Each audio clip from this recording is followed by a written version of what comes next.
Hey guys, welcome back to another episode of Vibe Different. It's me, your host, Kat, vibing different. And this week we have some really fun stuff we're going to be talking about. Last week, if you missed it, definitely go back and give it a listen. We were talking about identity and why it's better to stand out with Jesus than it is to fit in with the world. Really good stuff on there. Today, we are going to be getting into the cross. We're going to be talking about what it is, why it matters, and just get some ideas going. Because for a lot of us, we've probably seen it around, but don't actually really know what it is. So we're here to start clarifying some things. But first, I have two really cool guests with me. I've got Pastor Brooke and Caleb. So do you guys want to introduce yourselves, Brooke? Sure. My name's Brooke. There's not much to know. I love Jesus, and I love the beach, and coffee, and people, and teenagers. I think that sums it up. That's good. Caleb?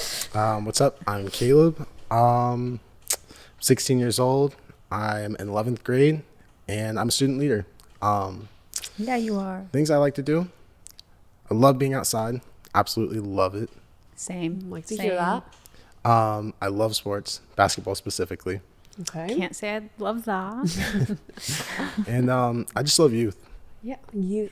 Wow. You that thought he touched the said heart. you. Nah, I know he said you. That touched the heart. Yes, Caleb is one of our student leaders. He's amazing, coming early, staying late. So we're really thankful for you, Caleb. And he's about to join us with some wisdom. So we're really excited. And as for me, like I said, Kat, out here hosting this little shindig of a show. I'm a middle school youth leader here at Greenhouse Youth. Absolutely love it. I'm in college, about to be done. I want to be done. Senioritis. Yeah, senioritis, guys. It's real. But we are going to get right into it. So I just want to talk to you guys a little bit about the cross. Because, I mean, I personally, I always wear one around my neck.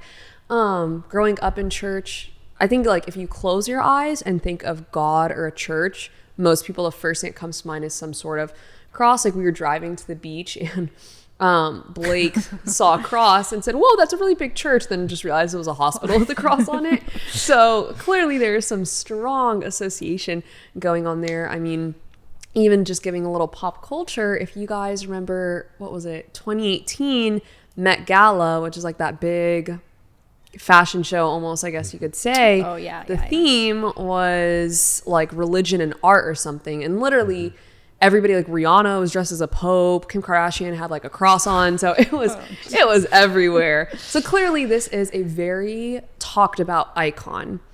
But I don't know that it always started out as an icon. So we're just going to talk to what is it? And what do we think is the big issue with the cross being bumped down to an accessory tool? Because that may not be what it was really intended for. So, yeah. So, Brooke, do you want to maybe lead the way? On what?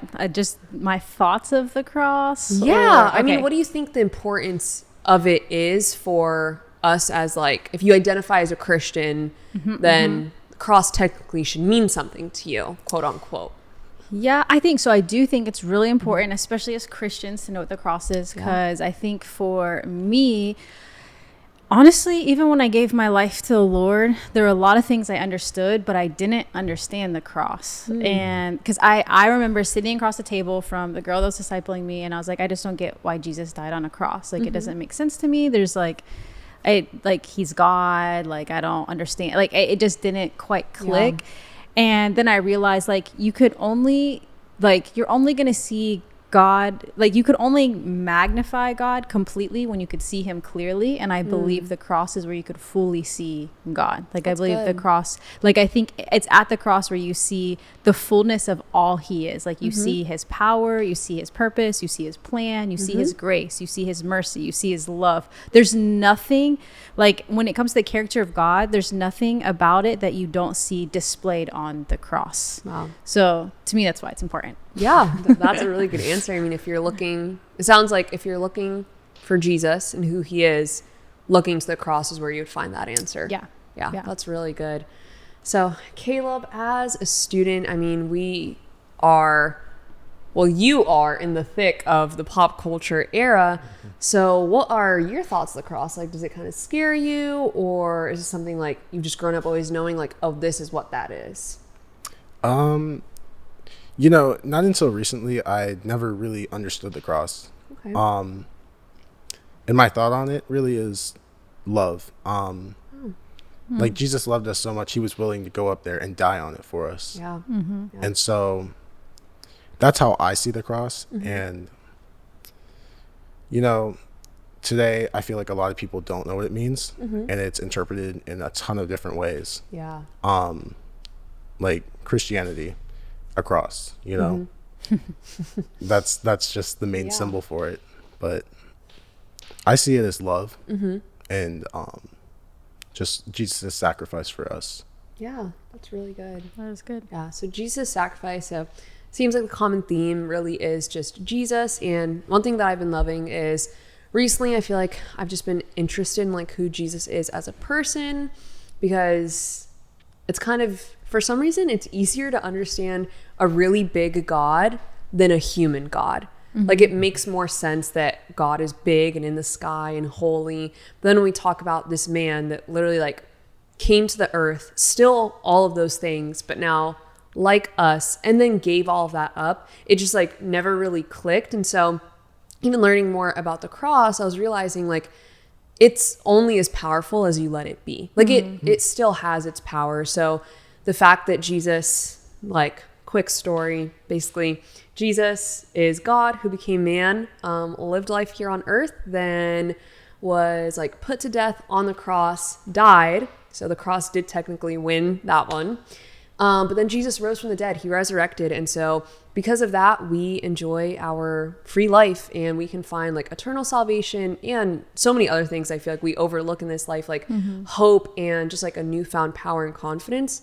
But I realized, at least in my life, that I was only letting the cross be as powerful as I could imagine it. So like on some days it had as much power as just like a dinky necklace like around my neck, because I couldn't see it as something more than that. But when I realized, I'm like, oh wow, it's kind of like a superpower in a way, is like how my brain would work. Like if I go with Jesus hand in hand and we're like putting down like whatever junk I'm carrying, like whether that's like sadness, anxiety, sin, anger, like literally whatever it could be, we're laying that at the cross, and like there it dies, like it stays there forever. And now Jesus and I are just like out here like together, and we're like closer than ever. And so really realizing like that it was actually freeing and not condemning, so big, at least for me. And so I even just want to hear from you guys, if you could even share some of like the freedom maybe that you found in like what Jesus did on the cross, and maybe even how that impacted your life. You want to go first? You want me to go first? You're good. Okay, so I think for me, the cross, like the freedom of the cross didn't come about for me until I actually really realized that I was trapped in sin. Yeah. Because the cross is where Jesus defeated sin, but that's not powerful until you realize you are in sin. Like, That's good. and so I think for me, until I actually realized I was a slave to sin, I think that the cross, that's when the cross had its real power on me, when I realized, wait. Because I think the perception I think one perception of the cross is it's oppressing. I think people think, Jesus says, take up your cross and follow me daily. And so people be like, oh, well, the cross is a heavy, oppressing thing. You have to carry the weight of this. You have to carry all of these things. Like, so to be a Christian means like you have to have grit, and you have to, and it's quite the opposite, because really in the world, we're already enslaved. So it reminds me of the story. I've shared it a while ago, but I was watching a documentary of a woman who, or a kid who got kidnapped, and the kid got kidnapped. I don't know if you guys remember me telling the story. A kid gets kidnapped, and the kidnapper was someone that the kid knew, and he was like, hey, you're actually an alien, he told the girl, you're an alien, I'm an alien, and we're sent on assignment to do this. You have to stay with me or your parents are gonna die. And since she already trusted this guy, she really did think she was an alien. So they came and they rescued her. This is a true story. Like, I watched the documentary. They came and they rescued her, and she didn't want to be rescued because she thought she was an alien. Like, she really believed she was an alien. Wow. And so she asked to not get rescued. She's like, don't save me. She ran away back to this guy. Like, so she had to get rescued, like, basically twice. Anyways, all that to say, I think we think that we don't realize we are trapped in sin. Like, we're the girl who we cannot realize that we're not really an alien, and that Jesus really is freedom. And so until, like, the cross just can't be freeing until you recognize what it is. And it is so freeing because Jesus died there without us having to do anything. So what it represents is we don't have to work our way to Jesus. He already died for us. So the freeing part is I actually can't, like what the Bible says, I can never be separated from the love of Christ. He displayed that on the cross. He showed that nothing could separate me. He loves me for who I am. So it's just freeing to know that I don't have to work to Jesus. He already did all the hard work. So I feel like that's where the freedom comes from. That's for me. Really good. Yeah. What about you, So Caleb? me personally, I was trapped in sin for a while. And I kind of conformed to the world.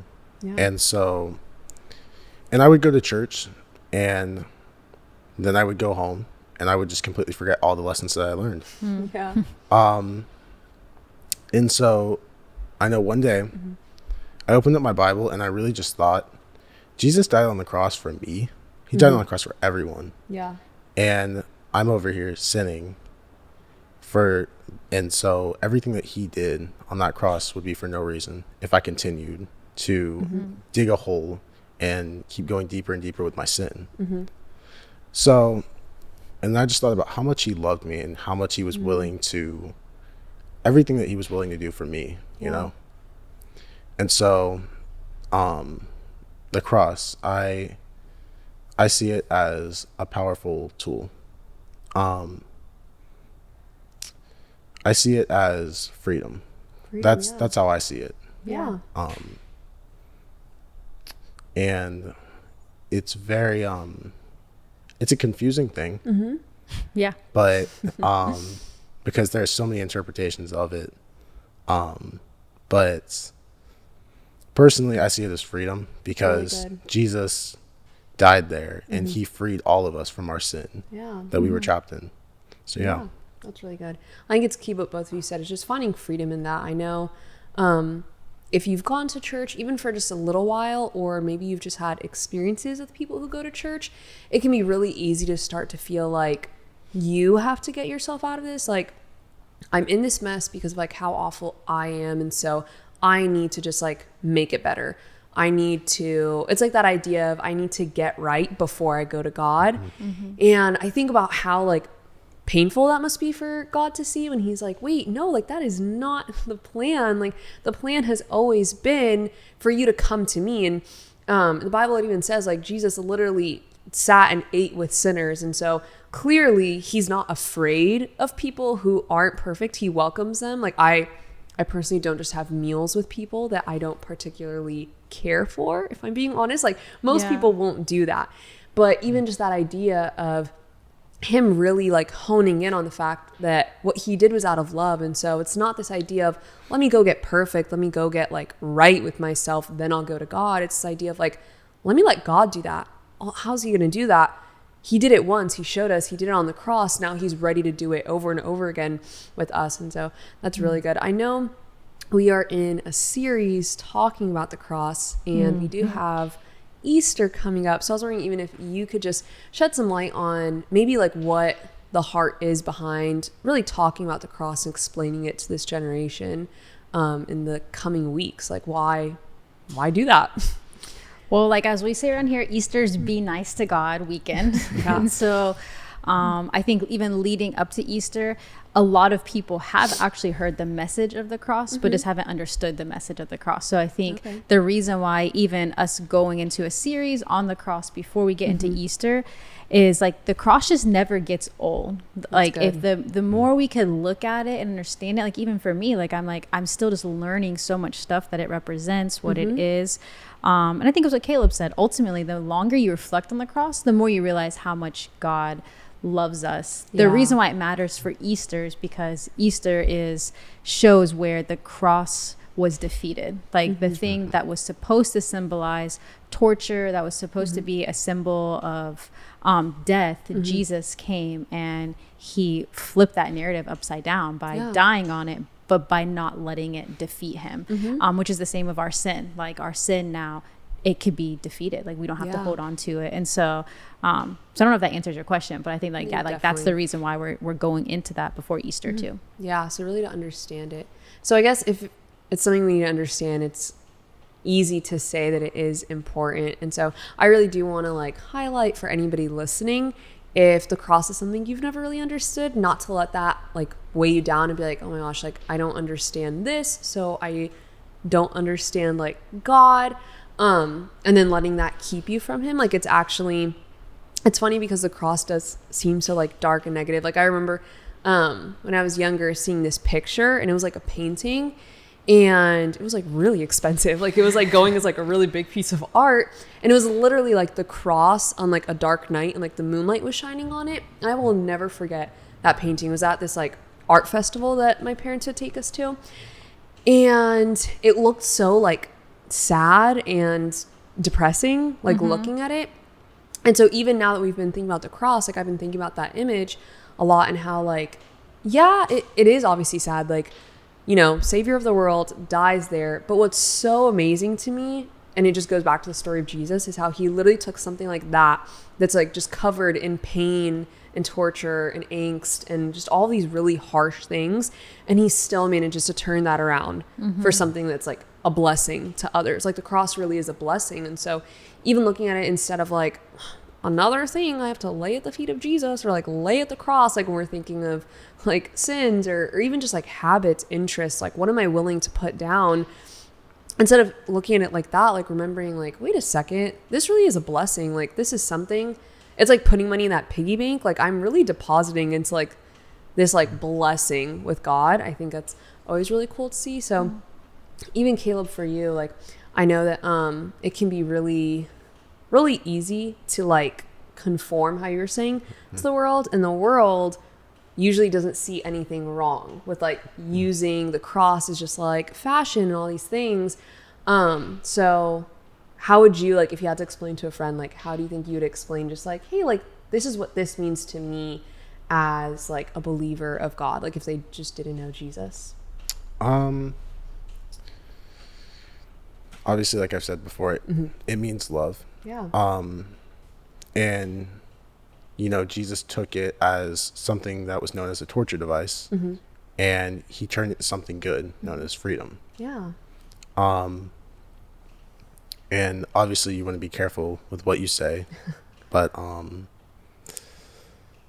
yeah, it's mainly just freedom. Because Jesus took all of that darkness from the cross and turned it into freedom. Yeah. No, that's really good. I love that you're like speaking from the heart. I think that's the most important thing with all these conversations. It's just really like sharing that in love. Like you said, the cross is love, and sometimes we can forget, and you usually get two ends of the spectrum. You either get really harsh or like really fluffed up like unicorns and sunshine. True. And so just remembering the power that it holds, and the fact that that power comes in love and with love, but it's still powerful. Like a wave going to the beach, it's all fun. It doesn't change the fact that if you get smacked by a wave, sometimes it hurts, is like the way I remember it. But this was really great. I know that like I said, we are going to be talking about this in the coming weeks at Greenhouse Youth. So some of you go there. Can't wait to see you. Some people listening maybe have never checked it out. You really should. If you're interested in hearing more, so Brooke, could you maybe share with us like one little thing that you might be talking about coming up with the cross that you're like, ooh, they should know this? One nugget. So I think the biggest biggest revelation or like thought on my heart when it comes to the cross, and Caleb, you know this tonight, is one of the things we're talking about, is the cross is only powerful if you choose to die on it. And so I think that the problem we have today in culture and in the world is a lot of people are picking up crosses. You know, Jesus says, hey, pick up your cross and follow me. but they're not following Jesus, because where Jesus went with the cross is he went all the way to his death. And if you don't take the cross to a place of death, then you're going to be holding a lot of weight, and you're going to feel really burdened. You're going to be like, this is really hard, and you're going to get burnt out. And so I think the biggest thing is learning what it means to die to the cross, to actually surrender, like what that actually looks like. Good. And so I'm excited. I'm hoping that we will start actually surrendering things, like even us leaders, we're guilty of like holding on to things, trying to have control, not actually surrendering it.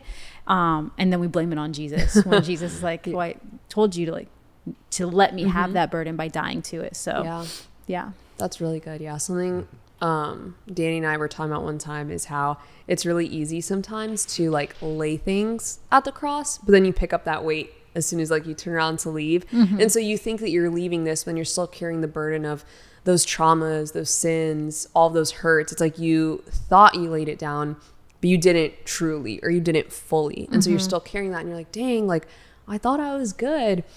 So that's really good. I'm really excited to hear more. Like I said, we are going to be in this series on the cross all the way up until Easter. So that's actually going to be a really long time, a really great chance just to hear more. So if you don't go to youth, you can always check us out on a Wednesday night here in Gainesville. Or if you are unavailable or just far away, you can check it out on YouTube, play it back, share it with a friend. Always a good time to, clarify some things. So before we go in good old Vibe Different fashion, we are going to play a little round of if you know, you know. If you don't know, you're about to know. So you guys are going to get to know our guest just a little bit better. So our first question is for Brooke. I'm kind of excited about this question. So for $100, would you ride in an hour-long elevator ride by yourself? No. For $100? That's not even worth it. $100? You tell me where you can go working and make $100 an hour. An hour on an elevator alone? Nah. Read I a don't know book. if I'd be like, maybe like $1,000. I think you'd eventually get nauseous. Yeah, like, well, the claustrophobia, like, nah. You can just take a nap. Maybe $5,000. 100 is so low. Yeah, no way. What? That's an easy no. I was like, dang, that's such easy money. $100. I did. You do have a bit of a. What's one of your biggest fears? It is snakes. Okay, so for $100, would you sit with a snake for an hour? No, I wouldn't even go near a snake for $100. Suddenly, the hypocrisy is showing. Oops. Okay. Well, moving on. Caleb, I love hearing people's childhood fails because I like to know that I'm not alone in all of mine. So what's one that you would like to share with us that you can look back now and at least laugh? Oh, man. Oh, man. There's a lot of these. Okay. Okay. So one specific one is, I was in preschool, but so I was young. Okay.